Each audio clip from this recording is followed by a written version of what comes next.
देखिए, लोकतंत्र में अपनी असहमति और विरोध दर्ज करने का अधिकार सबको है, लेकिन यह आंदोलन काफी लंबा खिंचा है और कहीं न कहीं देश की अर्थव्यवस्था को एक गहरा आघात इस लंबे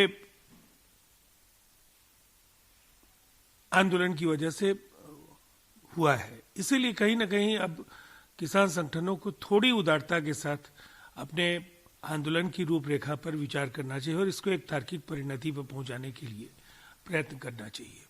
केंद्रीय कृषि मंत्री नरेंद्र सिंह तोमर से जब पूछा गया कि किसानों का आंदोलन कब खत्म होगा, तो उन्होंने कहा कि किसी को भी डिसएग्री होने के लिए उनका अधिकार बनता है।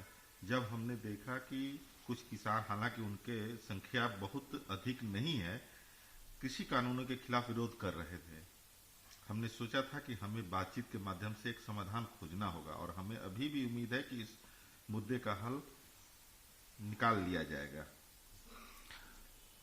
भारतीय अर्थव्यवस्था में किसानों की जो भूमिका है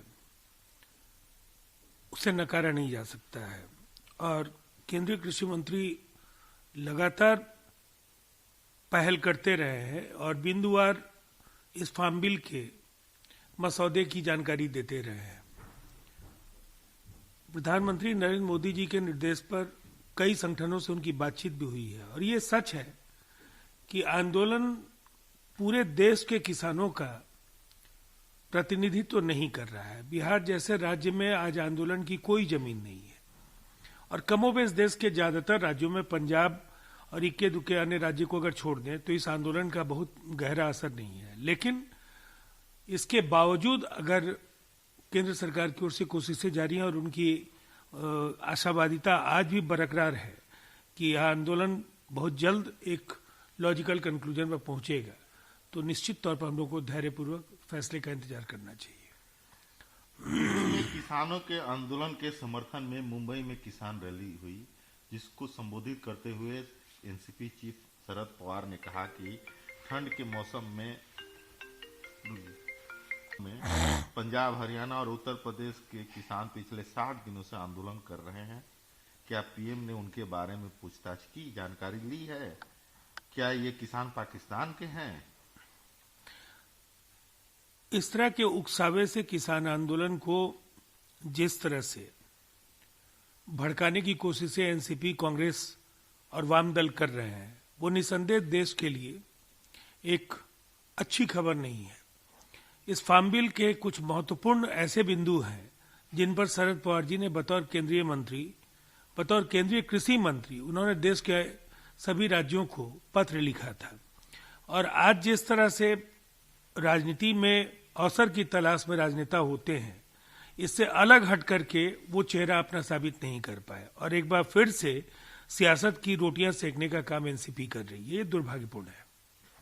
कमजोर, विभाजित भारत जहां भाजपा आरएसएस की विचारधारा नफरत फैला रही है, राहुल गांधी ने पीएम पर हमला करते हुए ये बात कही और उन्होंने कहा कि पीएम हमारे किसानों पर हमला कर रहे हैं। उन्होंने 3 नए कानून लाए हैं जो भारतीय कृषि को नष्ट करने और 2-3 बड़े उद्योगपतियों को सौंपने जा रहे हैं। कल्पना कीजिए कि कानूनों में से एक स्पष्ट रूप से बताता है कि किसान खुद को बचाने के लिए अदालत नहीं जा सकते हैं। राहुल गांधी तमिलनाडु में ये बात बोले।